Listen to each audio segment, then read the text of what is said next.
তেরো বছর পর ফিরল তত্ত্বাবধায়ক ব্যবস্থা, সংবিধানের পঞ্চদশ সংশোধনী অবৈধ, হাইকোর্টের রায়, গণভোট পুনর্বহাল। নির্দলীয় নিরপেক্ষ তত্ত্বাবধায়ক সরকার ব্যবস্থা বাতিল করে দিয়েছিলেন, তিনি এটিকে রেস্টোর করেছেন।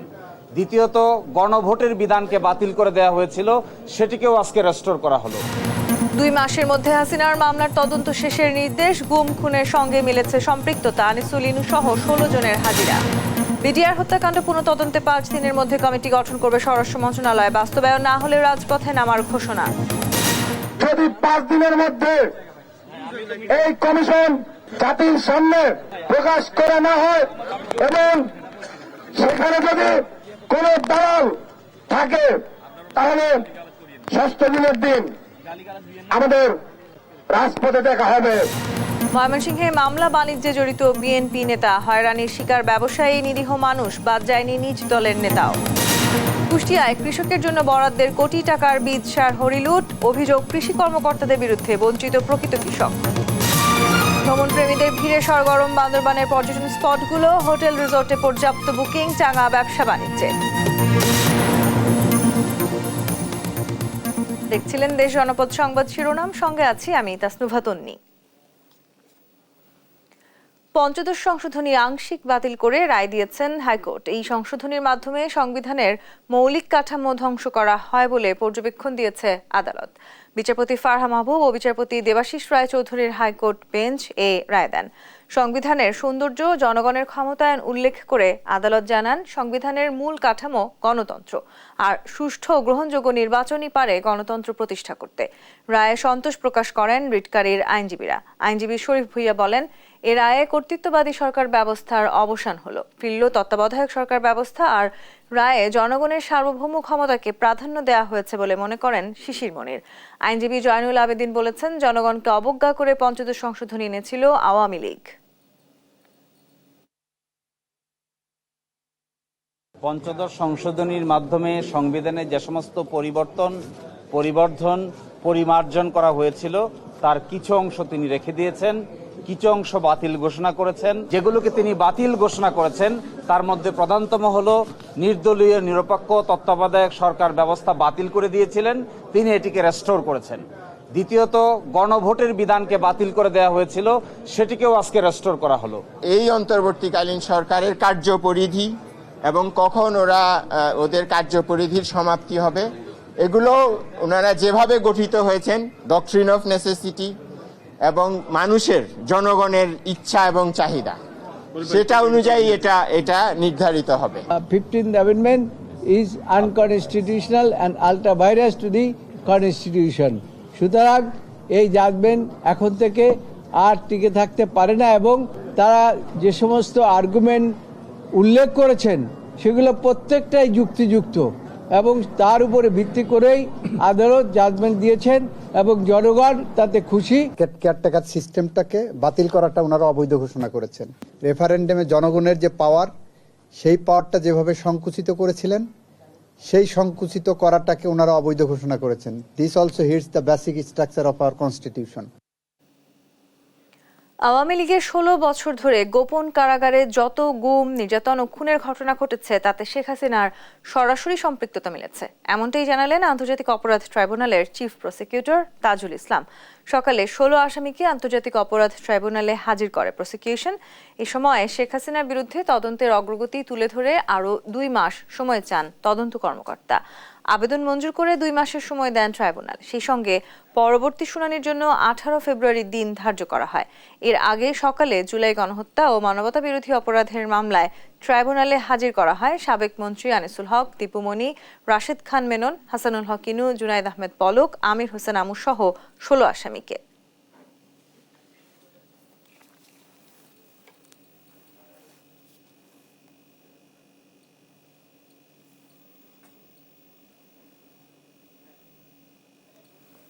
বৈষম্য বিরোধী ছাত্র আন্দোলনের দাবির মুখে বিডিআর হত্যাকাণ্ডের ন্যায় বিচার নিশ্চিতে আগামী 5 কার্যদিবসের মধ্যে তদন্ত কমিটি গঠনের সিদ্ধান্ত জানিয়েছে স্বরাষ্ট্র মন্ত্রণালয়। এই কমিটির আকার হতে পারে 5 থেকে 9 সদস্যের। মঙ্গলবার সচিবালয়ে এক সংবাদ সম্মেলনে এসব কথা জানান স্বরাষ্ট্র উপদেষ্টা জাহাঙ্গীর আলম চৌধুরী। বিস্তারিত ডেস্ক রিপোর্টে। দেশের ইতিহাসে কলঙ্কজনক অধ্যায় পিলখানা হত্যাকাণ্ড। 2009 সালের 25 ফেব্রুয়ারি পিলখানায় বিডিআর সদর দপ্তরে বিদ্রোহের ঘটনায় 58 জন সেনা কর্মকর্তা সহ মারা যান 74 জন। আলোচিত এ ঘটনার মামলায় 139 জনকে ফাঁসি, 185 জনকে যাবজ্জীবন এবং 200 জনকে বিভিন্ন মেয়াদে কারাদণ্ড দিয়েছেন হাইকোর্ট। গেল 5 আগস্ট শেখ হাসিনার পতনের পর পিলখানা বিদ্রোহের মামলায় পুনঃতদন্ত চেয়ে দাবি তোলেন বৈষম্য বিরোধী ছাত্র আন্দোলনের নেতারা। এমন প্রেক্ষাপটে বিডিআর হত্যার তদন্তে কমিশন গঠনের কথা সামনে আসে, কিন্তু গত 15 ডিসেম্বর বিডিআর হত্যায় কমিশন গঠন হচ্ছে না। স্বরাষ্ট্র মন্ত্রণালয়ের এমন সিদ্ধান্তে অসন্তোষ দেখা দেয় সব মহলে। এমনকি এ ঘটনায় কেন কমিশন নয় এ দাবিতে মঙ্গলবার আইন উপদেষ্টার কার্যালয় ঘেরাওয়ের ঘোষণা দেয় বৈষম্য বিরোধী ছাত্রদের কয়েকজন সমন্বয়ক। এমন দাবির মুখে মঙ্গলবার সকালে সচিবালয়ের সংবাদ সম্মেলন ডেকে স্বরাষ্ট্র উপদেষ্টা আগামী 5 দিনের মধ্যে কমিটি গঠনের ঘোষণা দেন। বিডিআর হত্যাকাণ্ডের ন্যায় বিচার নিশ্চিতকরণে আগামী 5 কার্য দিবসের মধ্যে একটি তদন্ত কমিটি গঠন করা হবে। অথবা আপনি যেটা বলছেন হয়তো হইতে পারে। এই কমিটিতে থাকবেন হলো অবসরপ্রাপ্ত বিচারক, সিভিল সার্ভিস, সশস্ত্র বাহিনী ও পুলিশের অবসরপ্রাপ্তদের নিয়ে গঠিত করা হইবে। তিনি বলেন, বিডিআর হত্যাকাণ্ডে পূর্ণ তদন্ত ও ন্যায় বিচার নিশ্চিতে বদ্ধপরিকর অন্তর্বর্তী সরকার। বিডিআর হত্যাকাণ্ডে পূর্ণ তদন্ত এবং ন্যায় বিচার নিশ্চিতকরণে অন্তর্বর্তীকালীন সরকার বদ্ধপরিকর। পিলখানায় নারকীয় ওই হত্যাকাণ্ডের পর বাহিনীটির নাম পরিবর্তন করে রাখা হয় Border Guard Bangladesh, BGB. News desk, Desh TV. এদিকে স্বরাষ্ট্র উপদেষ্টার ঘোষিত সময়ের মধ্যে কমিশন গঠন না হলে 6ষ্ঠ দিনে ভুক্তভোগী পরিবারের সদস্যদের নিয়ে রাজপথে নামার হুঁশিয়ারি দিয়েছেন বৈষম্য বিরোধী ছাত্র আন্দোলনের সমন্বয়ক মাহিন সরকার। সকালে জাতীয় শহীদ মিনারে বিডিআর হত্যাকাণ্ডের ভুক্তভোগী পরিবারের সমাবেশে এই হুঁশিয়ারি দেন তিনি। এ সময় কমিশনে ভুক্তভোগী পরিবারের সদস্য, সাবেক সেনা সদস্য ও ছাত্র প্রতিনিধি রাখার দাবি জানান। এছাড়া বিজিবির নাম বাংলাদেশ রাইফেল করার দাবি করেন তিনি। সমাবেশে বিচারের নামে নিরপরাধ বিডিআর সদস্য এখনো জেলে বন্দীদের দ্রুত মুক্তির দাবি জানান ভুক্তভোগী পরিবারের সদস্যরা। না আমার হাজবেন্ডকে কোনো সম্মান দেওয়া হয়েছে না, 57 অফিসারকে কোনো সম্মান দেওয়া হয়েছে না। আমার এই পর্যন্ত আমরা শান্তিতে বেঁচে আছি।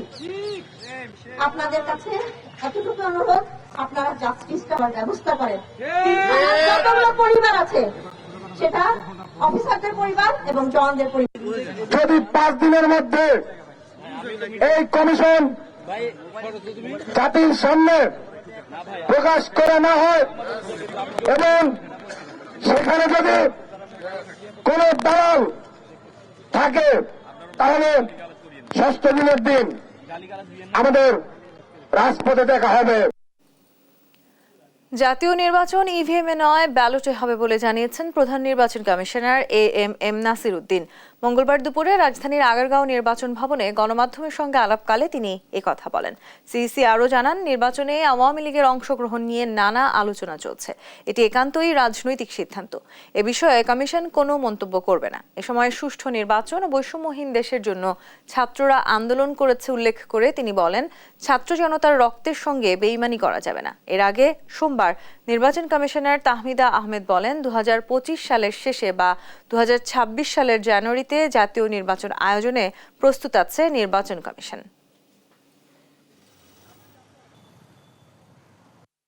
যেভাবে করলে একটা সুষ্ঠু, সুন্দর, ক্রেডিবল, অ্যাকসেপ্টেবল ইলেকশন করা যায়, আমরা সেইভাবে সব ব্যবস্থা নিব।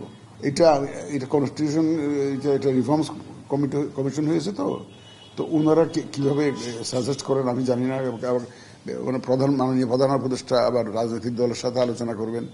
তো আলোচনা করে ওনারা কি সিদ্ধান্তে আসেন, এটা ওখান থেকে না আসলে আমরা কিছু, ওয়ান্স ইট ইজ ডিসাইডেড দেয়ার কনস্টিটিউশনে, যখন এটা ইনকর্পোরেট হয়ে যাবে, তখন আমরা এটার মধ্যে ঝাঁপিয়ে পড়বো।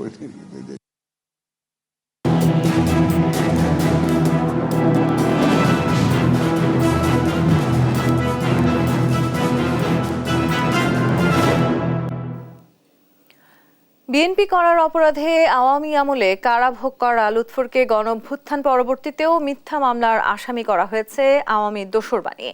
বিএনপি করায় আওয়ামী লীগ কর্মীরা তার হাত কেটে নিলেও মামলা থেকে যেন নিস্তার নেই তার। অনুসন্ধানে উঠে আসে গণঅভ্যুত্থান পরবর্তীতে একই মামলায় লুৎফুর সহ আরও বিএনপি কর্মীকে অন্তকোন্দলের জেরেই এমন মিথ্যা মামলায় ফাঁসিয়েছে স্থানীয় বিএনপি নেতা। এতে ক্ষুব্ধ এলাকাবাসী। মিথ্যা মামলা বাণিজ্য ধারাবাহিকের আজ নবম পর্ব। ময়মনসিংহ প্রতিনিধি ইলিয়াস আহমেদের অনুসন্ধান, জানাচ্ছেন এম এ আজিম। পরিবারসহ বিএনপির রাজনীতি করায় ২০১০ সালে আওয়ামী লীগ নেতারা হাতের কবজি কেটে নেয় টানা ৩ বারের ইউপি সদস্য লুৎফর রহমানের। নাশকতার মামলায় আওয়ামী লীগ সরকারের আমলে জেলও খেটেছেন অনেকবার। সরকার পতনের পর এখন আবারও নাশকতার মামলায় আসামি হয়েছেন তিনি। তবে স্বৈরাচারের দোসররা নয়, খোদ বিএনপি নেতাদের করা মামলাই আসামি আবারও লুৎফুর। এখন দেশের এত কিছু পরিবর্তন আমাদের সামনে সুসময় আসতেছে, সেই সময়ও আমি বাড়িতে থাকতে পারতেছি না। আমার নামে আবার আমাকে আওয়ামী লীগ বানিয়ে আমার নামে মামলা দেওয়া হইল। শুধু লুৎফুর নয়, দলীয় কোন্দলে দুটি নাশকতার মামলায় আসামি এখনো অনেক বিএনপি নেতাকর্মীরা। এখন যদি বিএনপি আবার বিএনপি তারা মামলা করে এটা একটা দুঃখজনক। সাজানো মামলায় প্রতিহিংসাবশত আসামি করা নিয়ে ক্ষুব্ধ স্বজন ও এলাকাবাসী। তারা বলছেন এতে বিএনপির ভাবমূর্তি ক্ষুণ্ণ হচ্ছে। অবিস্ফোরা কেসি বর্তমানে কেসটা চলতেছে। আমি কোনো পার্টির সাথে জড়িত না, আমাকে হয়রানি করা হইতেছে। আমি একজন মামলার আসামি, পলাতক হিসেবে আছি। আমার পরিবার, আমার গোষ্ঠী যা আছে সকলে আমরা বিএনপি করি। আমি নিজে একজন বিএনপি সদস্য। আমি এই অবস্থায় কেন্দ্রীয় নেতৃবৃন্দের কাছে আমি এই বিচারটা চাই। জেলার পুলিশ সুপার বলছেন নিরপরাধ কেউ আসামি হয়ে থাকলেও পুলিশ তাদেরকে হয়রানি করছে না। চার্জশিট থেকে বাদ দেয়া হবে তাদের নাম। কাউকে গ্রেপ্তারের পূর্বে মামলাটার এজাহারভুক্ত আসামিদের সম্পর্কে পুঙ্খানুপুঙ্খানুভাবে জেনে অনুসন্ধান করে তারপর গ্রেপ্তার করা হয়। গত ৫ আগস্টের পর জেলায় রাজনৈতিক মামলা হয়েছে ৩০টি। এতে ১,৭১৬ জনের নামসহ ৫,৫৭৫ থেকে ৭,০৪৫ জনকে আসামি করা হয়েছে। মোট গ্রেপ্তার করা হয়েছে ১৯২ জনকে। এম এ আজিম, দেশ টিভি, ঢাকা। বগুড়ার একটি হাসপাতালে ভুল চিকিৎসায় এক নারীর মৃত্যুর অভিযোগ উঠেছে। সংবাদ সংগ্রহে গেল স্থানীয় ৩ সাংবাদিককে আটকে রেখে মারধর ও লাঞ্ছিত করা হয়। তবে অভিযোগ অস্বীকার করে বিষয়টি খতিয়ে দেখতে তদন্ত কমিটি গঠনের কথা জানায় হাসপাতাল কর্তৃপক্ষ। ব্যবস্থা নেওয়ার আশ্বাস দিয়েছে পুলিশ। সহকর্মী সঞ্জু রায়ের তথ্যচিত্রে টুম্পা আফরোজার রিপোর্ট। বগুড়ায় ভুল চিকিৎসায় মেরিনা বেগম নামে এক নারীর মৃত্যুর অভিযোগ উঠেছে শহরের ডায়াবেটিক ও স্বাস্থ্যসেবা হাসপাতাল কর্তৃপক্ষের বিরুদ্ধে। ঘটনার সংবাদ সংগ্রহ করতে গেলে বাধে তুলকালাম কাণ্ড। স্থানীয় ৩ সাংবাদিককে পরিচালকের কক্ষে আটকে রেখে মারধর ও লাঞ্ছিত করে হাসপাতাল কর্তৃপক্ষ। ডায়াবেটিক ও জ্বর নিয়ে ওই হাসপাতালে ভর্তি হন মেরিনা। শরীরে রক্তশূন্যতা দেখা দিলে চিকিৎসকের পরামর্শে এবি পজিটিভ রক্ত দেয়া হয়। পরে অবস্থার অবনতি হলে রোগীকে বগুড়া শহীদ জিয়াউর রহমান মেডিকেল কলেজ ও হাসপাতালে নেন স্বজনরা। সেখানে তার রক্তের গ্রুপ ও পজিটিভ শনাক্ত করলে বাধে বিভ্রান্তি। এর মধ্যে মেরিনার অবস্থার অবনতি হলে রোববার সকালে তার মৃত্যু হয়। আমাদের রোগীর ব্লাড গ্রুপ ছিল ও পজিটিভ। এখানে এনারা পরীক্ষা করে বলতেছে এবি পজিটিভ। সেই অনুযায়ী আমরা ব্লাড দিই এবং ব্লাড দেওয়ার পরে প্রেশারটা হাই হয়ে যায়। সারা রাত ভালো ছিল, 5টা থেকে সবকিছু হলুদ হয়ে আসলো, চোখ মুখ গাটা সবকিছু হলুদ। সকাল 9টার দিকে মারা গেছে। ওরা ক্লিয়ারেন্স দিচ্ছে না। এই ঘটনায় স্বজনরা সাংবাদিকদের সহযোগিতা চাইলে হাসপাতালে যান স্থানীয় সাংবাদিকরা। সেখানে ন্যায় বিচার তো দূরের কথা, উল্টো তাদের আটকে রেখে মারধর করে হাসপাতাল কর্তৃপক্ষ। আমার কলার ধরে এবং আমাকে এমনভাবে চারিদিক থেকে সবাই আসছে এবং প্রকার হেনস্থার শিকার আমি। এখানে 40 থেকে 50 জন লোকজন আসলো। আসার পরে আমাকে মারধর করলো এবং আমার আইডি কার্ড, আমার পকেটে থাকা মোবাইল এবং আমার কাছে থাকা 32,000 টাকা ছিনিয়ে নেয়। এ বিষয়ে জানতে চাইলে হাসপাতালের পরিচালক অসংলগ্ন কথা বলেন। এক পর্যায়ে ঘটনার তদন্ত করে ব্যবস্থা নেওয়ার আশ্বাস দেন। আমাদের হসপিটালে ভুল চিকিৎসায় বা নেগলিজেন্সের কারণে এই রোগী মারা যায়নি। আমরা মনে করছি যে কোনো পক্ষ এটা আমাদের জন্য হয়তো অনভিপ্রেত এই ধরনের একটা ঘটনাকে সামনে রেখে আমাদের গুডউইলের প্রতি আঘাত আনার চেষ্টা করছে। এই জন্য আমরা অবশ্যই এটা একটা তদন্ত করব, একটা নিরপেক্ষ তদন্ত করব। মারধরের শিকার সাংবাদিকরা মামলার প্রস্তুতি নিচ্ছেন বলে জানা গেছে, আর পুলিশ বলছে অভিযোগ সাপেক্ষে আইনি ব্যবস্থা নেওয়া হবে। ওই রোগীর যে আত্মীয় স্বজন আছে তারা যদি আমাদের কাছে কোনো লিখিতভাবে অভিযোগ করে তাহলে আমরা তদন্ত সাপেক্ষে ব্যবস্থা নেব। মৃত মেরিনা নন্দীগ্রামের ভাটার ইউনিয়নের শশীনগর গ্রামের সিদ্দিকুর রহমানের স্ত্রী। মৃত্যুর প্রকৃত কারণ খতিয়ে দেখে ব্যবস্থা নেবে প্রশাসন, এমনটি চান স্বজনরা। News desk, Desh TV. পৌষের শুরুতে কুয়াশা কম থাকলেও অব্যাহত রয়েছে শীতের দাপট। এতে বিপাকে পড়েছেন শ্রমজীবীরা। হাসপাতালেও বাড়ছে শীতজনিত রোগে আক্রান্তের সংখ্যা। বেশিরভাগ স্থানেই শীতার্তরা কোনো সহায়তা পাচ্ছেন না। এদিকে ঘন কুয়াশা ও ডুবোচরের কারণে দক্ষিণ পশ্চিমাঞ্চলের 21 জেলার সঙ্গে যোগাযোগের সহজ মাধ্যম ভোলা লক্ষ্মীপুর রুটে ফেরি চলাচলে বিঘ্নিত ঘটছে। এতে ভোগান্তি পোহাতে হচ্ছে যাত্রী ও চালকদের। সহকর্মীদের পাঠানো তথ্য ছবিতে সালমা জাহানের ডেস্ক রিপোর্ট। শৈত্য প্রবাহ কাটলেও চুয়াডাঙ্গায় এখনও তীব্র শীত অনুভূত হচ্ছে। এ জেলায় সকাল 9টায় তাপমাত্রা রেকর্ড করা হয় 10.9 ডিগ্রি সেলসিয়াস। তাপমাত্রা বাড়লেও রোদ দেরিতে ওঠায় শীতের দাপট রয়েছে। প্রয়োজন ছাড়া ঘরের বাইরে বের হচ্ছেন না কেউ। তবে শীত উপেক্ষা করে কাজে যেতে হচ্ছে শ্রমজীবীদের। খুব শীত পড়ছে, শীতে হাত বের করতেই পারছি নি। রোজ না ওঠা পর্যন্ত 8টা 9টা না বাজা পর্যন্ত আমরা মাঠে যেতে পারছি। সকালের থেকে পর্যন্ত আসতে আমার হাত পা তো অবশ। আমার চুয়াডাঙ্গা এসে আমার গাড়ি আর জ্ঞান দিতে পারছি না, হাত পা তো ঠান্ডা। লালমনিরহাটে পৌষের প্রথম দুদিন কুয়াশা কম থাকলেও অব্যাহত রয়েছে শীতের দাপট। সকালে ও সন্ধ্যায় হিমেল হাওয়া থাকায় দিনমজুররা পড়েছেন বিপাকে। হাসপাতালেও বেড়েছে শিশু ও বয়স্ক রোগীর চাপ। সকালে গাড়ি নিয়ে একজন শিক্ষার্থীকে নিয়ে আসাটা খুব কষ্টকর। ঠান্ডার কারণে তো ওই পাতলা পায়খানা বমি হতেছে। পঞ্চগড়ে সকাল থেকে তেমন কুয়াশা না থাকলেও শীতল বাতাস বইছে। সকাল 9টায় তেঁতুলিয়া আবহাওয়া অফিস সর্বনিম্ন তাপমাত্রা রেকর্ড করেছে 9.1 ডিগ্রি সেলসিয়াস। চরম বিপাকে নিম্ন শ্রেণীর মানুষেরা। গরিব মানুষই কাজ করিয়া না করলেও হয় না, ঠান্ডার টানে খুবই কাজ করিয়া পারি না। ব্যানার লোকজন উঠিবা চায় না ঠান্ডার কারণে, ইনকাম হয় না, খাইতে খুব কষ্টকর। ঘন কুয়াশা এবং ডুবোচরের কারণে ভোলা লক্ষ্মীপুর রুটে ফেরি চলাচলে মারাত্মক বিঘ্ন হচ্ছে। উভয় পারে যানজট বাড়ছে। ঘাটে ঘন্টার পর ঘন্টা অপেক্ষা করেও ফেরির দেখা পাচ্ছেন না তারা। এতে দুর্ভোগে পড়েছেন যাত্রী ও পরিবহন শ্রমিকরা। ঘন কুয়াশার কারণে, তারপরে ডুবোচর, তারপরে নদীতে ভাটা থাকার কারণে 3 ঘন্টা 3.5 ঘন্টায়ও যেতে পারি না। সময় মতো আসছি ফেরিঘাটে, কিন্তু সময় মতো ফেরি ছাড়তেছে না। 9টা বাজে আসি, দেখা গেছে ফেরি ছাড়তে ছাড়তে 2টো বাজে যায়, 3টেও বাজে। তবে বিষয়টি BIWTA কর্তৃপক্ষকে জানানো হলেও এখনো সমাধান হয়নি বলে অভিযোগ ফেরি কর্তৃপক্ষের। এটা থেকে উত্তরণের জন্য আমরা চিঠি দিয়েছি, যদি BIWTA রেজিংটা করে দেয় তাহলে আমাদের এখান থেকে আমরা বের হতে পারবো। সারা দেশে মৃদু শৈত্য প্রবাহ চলছে জানায় আবহাওয়া অফিস। সালমা জাহান, নিউজ ডেস্ক, দেশ টিভি। বাগেরহাটে 144 ধারা ভঙ্গ করে পুলিশের সামনেই সমাবেশের প্রস্তুতি নিচ্ছে কচুয়া উপজেলা বিএনপি। চলছে মঞ্চ তৈরির কাজ। ইতিমধ্যে বাগেরহাট জেলা বিএনপির আহ্বায়ক ATM আকরাম হোসেন তালিম, সাবেক সভাপতি MA সালাম সহ জেলার গুরুত্বপূর্ণ নেতারা সমাবেশ স্থল পরিদর্শন করে নির্ধারিত সময়ে সমাবেশ শুরুর ঘোষণা দেন। এর আগে বিএনপির দুপক্ষ পাল্টাপাল্টি সমাবেশ ডাকায় সোমবার রাতে 144 ধারা জারি করে প্রশাসন।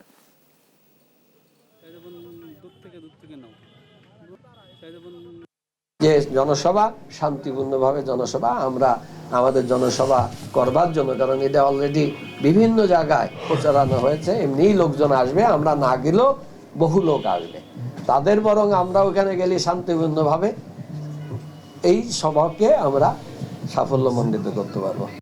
কুষ্টিয়ার দৌলতপুরের কৃষকদের জন্য সরকারি বরাদ্দের কোটি টাকার বীজ ও সার লোপাটের অভিযোগ উঠেছে কৃষি কর্মকর্তাদের বিরুদ্ধে। চলতি মৌসুমে বরাদ্দের বীজ ও সার পায়নি প্রকৃত কৃষক। তাদের অভিযোগ, কৃষি কর্মকর্তাদের যোগসাজশে আত্মসাৎ করা হয় বরাদ্দ। তবে অভিযোগ অস্বীকার করছেন কৃষি কর্মকর্তারা। ইরফান রানার ক্যামেরায় কুষ্টিয়া থেকে নাহিদ হাসান তিতাসের রিপোর্ট। কুষ্টিয়ার দৌলতপুর উপজেলার কৃষক তোফাজ্জেল হোসেন। উপজেলার এই মাঠে 10 বিঘা কৃষিজমি রয়েছে তার। বিগত বছরগুলোতে সরকারের দেওয়া বীজ ও সার দিয়ে ঠিকমতোই চলেছে তার চাষাবাদ। তবে এবছর সরকারের বরাদ্দের বীজ ও সার কিছুই পায়নি সে, ফলে পড়েছেন চরম সংকটে। তোফাজ্জেলের মতো এ উপজেলার অধিকাংশ কৃষকেরই একই অবস্থা। চলতি মৌসুমে সরকারের বরাদ্দের বীজ ও সার কোনোটিই পাননি তারাও। আমার জানা মতে এই মাঠে কেউ পেয়েছে এরকম আমি শুনিনি। সার বীজ কিছুই পাইনি। যোগ্য ভোর আমরা কিছু পাইনি, বেশি ফেলে কি করে এটা আমরা বলতে পারবো না। আমাদের একটা এখানে আবদার বা আবেদন যে আমাদের কৃষি অফিসাররা দিচ্ছে কোথায়, বেটা যাচ্ছে কোথায়, এটা আমরা জানতে চাচ্ছি। কৃষকদের অভিযোগ, কৃষি অফিসের কর্মকর্তাদের যোগসাজস্যে হরিলুট করা হয়েছে তাদের জন্য বরাদ্দের বীজ ও সার। তাই এমন অনিয়মের সাথে জড়িতদের বিরুদ্ধে তদন্ত সাপেক্ষে ব্যবস্থা চাই তারা। কারা নিচ্ছে, কারা দিচ্ছে, এগুলো আমরা বলতে গেলে কৃষি অফিসারকে বলছে তোমাদের মাল দেওয়া হয়ে গেছে, অথচ আমাদের মাল আমরা পাচ্ছি না। এই সার এবং বীজ যারা নিচ্ছে এবং এর সাথে যারা জড়িত, আমি ঊর্ধ্বতন কর্মকর্তার কাছে আকুল আবেদন জানাচ্ছি যে এর একটা সুষ্ঠু তদন্ত করা হোক। তবে কৃষকদের সব অভিযোগ অস্বীকার করে উপজেলা কৃষি কর্মকর্তা বলছেন, তালিকা করে প্রকৃত কৃষকদের মাঝে সঠিকভাবেই সার ও বীজ বিতরণ করেছেন তারা। আমাদের উপসহকারী কৃষি অফিসারদের কাছে মাধ্যমে তালিকা তৈরি করার মাধ্যমে আমাদের এখানে এসে কৃষক ভাইরা তাদের উপকরণ নিয়ে গেছে এবং আমরা তাদেরকে মাস্টার স্বাক্ষরের মাধ্যমে তাদের উপকরণ বিতরণ করেছি। আর এ বিষয়ে উপজেলা নির্বাহী কর্মকর্তা বলছেন, এখন পর্যন্ত কৃষকদের কাছ থেকে এমন কোনো অভিযোগ পাননি তারা। অভিযোগ পেলে তদন্ত সাপেক্ষে নেবেন ব্যবস্থা। কোনো অভিযোগ পাইনি এখন পর্যন্ত কোনো কৃষকের কাছ থেকে। যদি কোনো কৃষক অভিযোগ করে যে তারা পাচ্ছে না, কারণ তখন আমরা এটার ব্যবস্থা নেব। সরকারের বরাদ্দ দেওয়া সার ও বীজ হরিলুটের সাথে জড়িতদের বিরুদ্ধে দ্রুত তদন্ত সাপেক্ষে ব্যবস্থা নেওয়ার দাবি কৃষকদের। নাহিদ হাসান তিতাস, দেশ টিভি, কুষ্টিয়া। নারায়ণগঞ্জের রূপগঞ্জে পূর্বাচলের 2 নম্বর সেক্টরে লেকের পানি থেকে অজ্ঞাত এক নারীর মরদেহ উদ্ধার করেছে পুলিশ। মঙ্গলবার সকালে পূর্বাচলে কাঞ্চন কুড়িল বিশ্ব রোড সড়কের বৌয়ারটেক এলাকার 4 নম্বর সেতুর নিচে লেকের পানি থেকে এই মরদেহ উদ্ধার করা হয়। পুলিশ জানায়, সকাল 8:30টার দিকে লেকের পানিতে এক নারীর মরদেহ ভাসতে দেখে পেয়ে স্থানীয়রা পুলিশকে খবর দেয়। পুলিশ ঘটনাস্থল থেকে মরদেহটি উদ্ধার করে ময়নাতদন্তের জন্য পাঠায় নারায়ণগঞ্জ জেনারেল হাসপাতালের মর্গে। তবে তাৎক্ষণিকভাবে মরদেহের পরিচয় পাওয়া যায়নি, তার পরিচয় শনাক্তের জন্য চেষ্টা চলছে। 1971 সালে পাকিস্তানের বিরুদ্ধে বাংলাদেশই যুদ্ধ শুরু করেছে এবং বাংলাদেশই শেষ করেছে বলে জানিয়েছেন নৌ উপদেষ্টা অবসরপ্রাপ্ত brigadier general doctor Sakhawat Hossain. সকাল 11টার দিকে সিলেট মেরিন একাডেমির এক কুচকাওয়াজ অনুষ্ঠানের পর সাংবাদিকদের প্রশ্নের জবাবে তিনি এই কথা বলেন। উপদেষ্টা বলেন, ভারত মুক্তিযুদ্ধের ইতিহাসকে অন্যভাবে দেখতেই পারে, এটা তাদের দৃষ্টিভঙ্গির বিষয়। তবে এটা একান্তই বাংলাদেশের আপামর মানুষের লড়াই। আমাদের স্বাধীনতা যুদ্ধ বিশ্বের বুকেই এক অনন্য উদাহরণ, যদিও সেই যুদ্ধে ভারত আমাদের সহায়তা করেছে।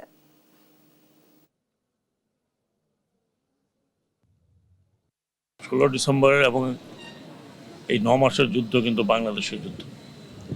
আমি শুধু এটুকু মনে করি যে এটা আমাদের যুদ্ধ, আমাদের প্রাণহানি হয়েছে, আমাদের মা বোনেরা সম্মানহানি হয়েছে এবং 9 মাস আমাদের দেশ একটা বড় ধরনের বলবো রক্তপাতের মধ্যে ছিল।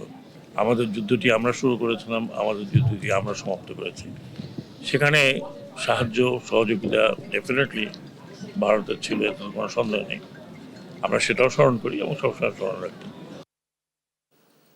ভ্রমণ প্রেমীদের সমাগমে সরগরম হয়ে উঠেছে বান্দরবানের পর্যটন স্পটগুলো। কয়েকদিনের ছুটিতে জেলা শহর সহ 4 উপজেলার পর্যটন কেন্দ্রগুলোতে দেখা গেছে পর্যটকদের উপচে পড়া ভিড়। এতে চাঙা ভাব ফিরেছে পর্যটন খাতে, হাসি ফুটেছে ব্যবসায়ীদের মুখে।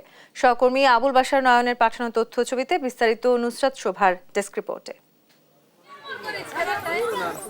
বান্দরবানের নীলাচল, মেঘলা, চিম্বুক, নীলগিরি ও শৈলপ্রপাত সহ পর্যটন স্পটগুলো এখন পর্যটক সমাগমে সরগরম। কয়েকদিনের টানা ছুটির যোগে কেউ পরিবার নিয়ে, আবার কেউ সহকর্মী বন্ধু বান্ধব মিলে ছুটে এসেছেন বৈচিত্র্যময় প্রাকৃতিক সৌন্দর্য উপভোগ করতে।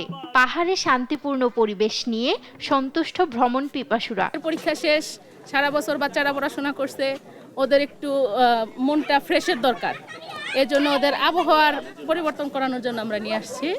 বান্দরবান নীলাচলে আসছি ঘুরতে, অসাধারণ, মাশাআল্লাহ অনেক ভালো লাগতেছে। তবে অভিযোগও রয়েছে কারো কারো। খাওয়া দাওয়া তো একটু টুরিস্ট এতে একটু খাওয়া দাওয়ার দাম একটু বেশি হবে, সেটা ঠিক আছে, সেটা মানা যায়, কিন্তু গাড়ি ভাড়াটা অতিরিক্ত বেশি। দীর্ঘদিন পর্যটক না থাকায় ক্ষতিগ্রস্ত হন এ খাতের ব্যবসায়ীরা। এখন পর্যটক বাড়ায় দোকানপাটে বিক্রি বেড়েছে। হোটেল রিসোর্টগুলো পর্যাপ্ত বুকিং ও পর্যটকবাহী পরিবহনগুলো ছুটছে প্রত্যেক স্পটে। এভাবে চলতে থাকলে ক্ষতি কাটিয়ে ওঠার প্রত্যাশা তাদের। পর্যটন স্পটে পর্যটকের ভিড় রয়েছে এবং আমাদেরও আলহামদুলিল্লাহ 5 দিন ধরে ফুল বুকিং রয়েছে। যদি এভাবে পরিবেশ বিরাজমান থাকে এবং সরকার যদি এই পরিবেশ ধরে রাখতে পারে, বান্দরবানের যেই আমরা হোটেল ব্যবসায়ীরা যেটা ক্ষতিগ্রস্ত হয়েছিলাম, অতি শীঘ্রই আমরা এটা কাটিয়ে তুলতে পারবো বলে আশা করি। যাত্রীও আসতেছে, এখন ভাড়া মেরে ভালো লাগতেছে অবশ্যই। এদিকে স্পটগুলোতে পর্যটকদের নিরাপত্তায় কাজ করছে আইন শৃঙ্খলা বাহিনী। কয়েকদিন আগে বিধিনিষেধ ছিল না, কয়েকটা নিরুৎসাহিত করা হয়েছে সঙ্গত কারণে। এখন সেই ধরনের কোনো বিধিনিষেধ নাই। তো আমরা মনে করি যে পর্যটকদের স্বাগতম জানাচ্ছি, ওনারা আসুক। এখানে আমরা জেলা পুলিশ কাজ করতেছি, সেনাবাহিনী কাজ করতেছে, তারপরে বিভিন্ন গোয়েন্দা সংস্থা আমরা আছি।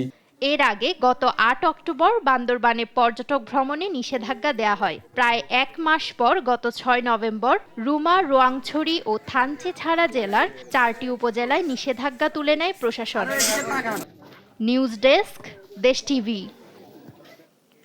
মহান বিজয় দিবস উপলক্ষে খুলনা জেলা স্টেডিয়ামে শুরু হওয়া 2 দিনব্যাপী বিজয় মেলার শেষ দিন আজ। বিস্তারিত জানাতে সরাসরি যুক্ত হচ্ছেন সহকর্মী নূর ইসলাম রকি। রকি, মেলায় দর্শনার্থীদের ভিড় কেমন দেখছেন, কি বলছেন তারা? তন্নি, খুলনায় মহান বিজয় দিবস উপলক্ষে কিন্তু খুলনা জেলা প্রশাসন 2 দিন ব্যাপী যে মেলার আয়োজন করেছিল, এই মেলার কিন্তু আজ সর্বশেষ দিন। আমরা এখন যেখানে আছি আপনারা দেখতে পাচ্ছেন যে দর্শক, এই মেলাকে কেন্দ্র করে কিন্তু খুলনা জেলা স্টেডিয়ামে প্রায় 70টির বেশি স্টল হয়েছে এবং এখানে কিন্তু নারী উদ্যোক্তাদের বেশি অগ্রাধিকার দেওয়া হয়েছে। কিন্তু এখানে আমরা যেটা দেখতে পাচ্ছি যে এখানকার নারী উদ্যোক্তাদের পাশাপাশি অনেক ধরনের স্টল হয়েছে, বিশেষ করে যারা একদম হাতে তৈরি করা যে পোশাক বা যারা আছে তাদের কিন্তু প্রাধান্য বেশি হয়েছে, হাতে তৈরি করা খাবার প্রাধান্য বেশি দেওয়া হয়েছে। আমরা এখানে এখন দেখতে পাচ্ছি যে এখানে স্থানীয় যে রাজনীতির নেতৃবৃন্দ যারা আছেন তারা কিন্তু এখানে কথা বলতে আসছেন, তারা মেলা পরিদর্শন করতে আসছেন। আমরা একটু কথা বলবো এখানকার যারা দায়িত্বে আছেন তাদের সাথে, যে কি অবস্থা মেলার সার্বিক পরিবেশ পরিস্থিতি সম্পর্কে একটু বলেন। যে মেলার যথেষ্ট পরিমাণ ভালো, যেটা কখনোই আমাদের খুলনা জেলা স্টেডিয়ামে এই জাতীয় মেলা হয়নি। বিজয় দিবস উপলক্ষে যে 2 দিন ব্যাপী আমাদের এই মেলা, যে নারী উদ্যোক্তারা এখানে প্রায় শতখানিক আপনার স্টোর নিয়ে এখানে 2 দিন ব্যাপী যে মেলা হচ্ছে, অনম্র পরিবেশে, বর্ণিল পরিবেশে বিজয় উৎসব পালন হচ্ছে। আমরা খুলনাবাসী আনন্দিত, মুখরিত। ইতিমধ্যে আপনারা দেখছেন যে বিভিন্ন পর্যায়ের দর্শনার্থী এখানে আসছে, পুরুষ, মহিলা, বিভিন্ন রাজনৈতিক। আমরা দেখতে পাচ্ছি আমাদের কেন্দ্রীয় বিএনপির নেতা, তথ্য বিষয়ক সম্পাদক, ছাত্র দলের সাবেক নেতৃত্ব জনাব আজিজুল বাড়ি হেলাল, ইতিমধ্যে উনিও চলে আসছেন আমাদের মাঝে। সবকিছু মিলায় একটা বর্ণিল পরিবেশে, অনম্র পরিবেশে এখানে এই প্রথম খুলনা জেলা স্টেডিয়ামের ইনডোরে এই মেলাটি আপনার পরিসমাপ্তির দিকে। ধন্যবাদ আপনাকে। দর্শক, আপনারা যেমনটি শুনছিলেন যে খুলনার জেলা প্রশাসন আয়োজিত 2 দিন ব্যাপী মেলার আজ কিন্তু শেষ দিন এবং মেলায় কিন্তু উপচে পড়া ভিড়, সব ধরনের মানুষই কিন্তু মেলায় এসছে। এই এমন আয়োজনকে সবাইকে সাধুবাদ জানিয়েছে। তো খুলনা থেকে বিজয় মেলা নিয়ে এটা ছিল আমার কাছে সর্বশেষ সংবাদ। তন্নি। রকি, আপনাকে ধন্যবাদ। দর্শক, খুলনা থেকে যুক্ত হয়েছিলেন সহকর্মী নূর ইসলাম রকি। ইস্ট ওয়েস্ট ইউনিভার্সিটিতে 19 ডিসেম্বর 2024 থেকে শুরু হতে যাচ্ছে দেশের বৃহত্তম আন্তঃবিশ্ববিদ্যালয় badminton tournament SMC plus EW winter splash 2024।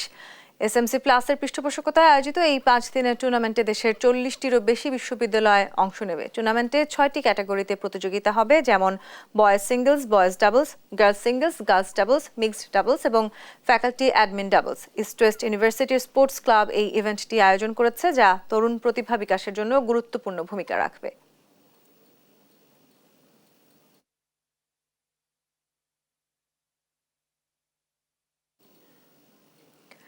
Water sanitation এবং হাইজিন সেক্টরে পুরুষদের আধিপত্য রয়েছে, যেখানে নারীদের ভূমিকা সাধারণত অনানুষ্ঠানিক।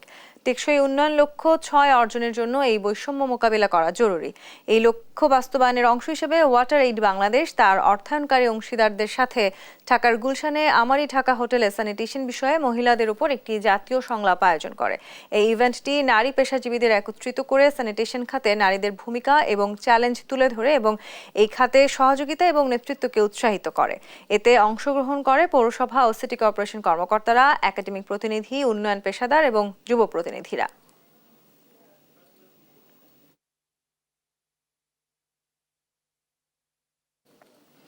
এই ছিল এখনকার দেশ জনপদ সংবাদ। পরের সংবাদ দেখার আমন্ত্রণ রইল। ধন্যবাদ।